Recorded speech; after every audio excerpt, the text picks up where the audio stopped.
बैठक अशी अपेक्षित होती की सगळे एका ठिकाणी आले पण थोडंसं कुठंतरी एकत्रित झालेलं दिसतोय.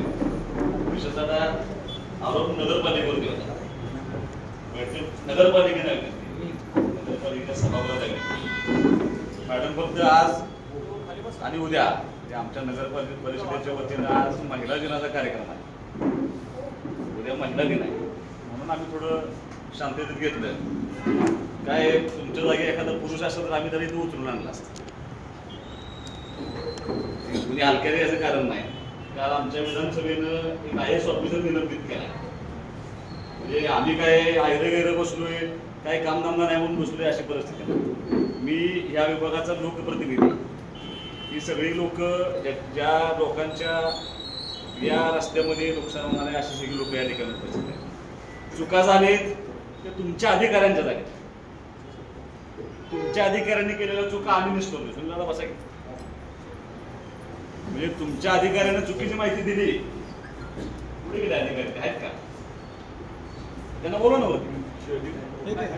शेळके साहेब तुम्ही इथं थांबायचं आहे. त्यांच्या चुकीच्या माहितीमुळं नायाला नसतो नगरपालिकेवरती तक्रारी झाल्या. त्या तक्रारींचा वापर झाला पाहिजे, लोकांच्या मनामध्ये गैरसमज नसला पाहिजे म्हणून आपण ही बैठक ज्या लोकांनी बोलवले त्या ह्या शहराचे जे सगळे कारभारी आहेत, नगराध्यक्ष मॅडम आहेत, सगळे नगरसेवक आहेत. एक एक तास तुमची वाट बघत बसते. मी काय इगो पाळणारा माणूस नाही. मी अशा संस्कारात आलो की मला त्याची आवश्यकता नाही. पण तुम्ही या सगळ्या लोकांचा तुम्ही इथं ऐकून घ्यायला पाहिजे, तिथं जायला पाहिजे होतं किंवा त्यांना इकडं. मी त्यांना सुनील दादांना फोन पण केला इकडे येऊन बसा. पण ते जे आरोप आहे त्या आरोपाचं खंडन किंवा त्या तक्रारी असणारे त्या तक्रारीविषयी वस्तुस्थिती काय आहे ते तुम्ही सांगायला पाहिजे ना. म्हणून आम्ही तुम्हाला इकडे म्हणत होतो. आता मी दादा तुमची एक त्याला स्वागत करतो.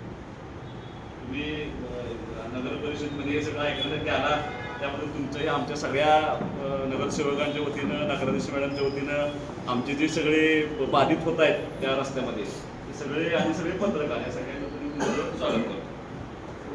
खानापूर तालुक्यातील एकमेव सर्वसमावेशक हक्काचं न्यूज चॅनल विटा लाईव्ह न्यूज चॅनल.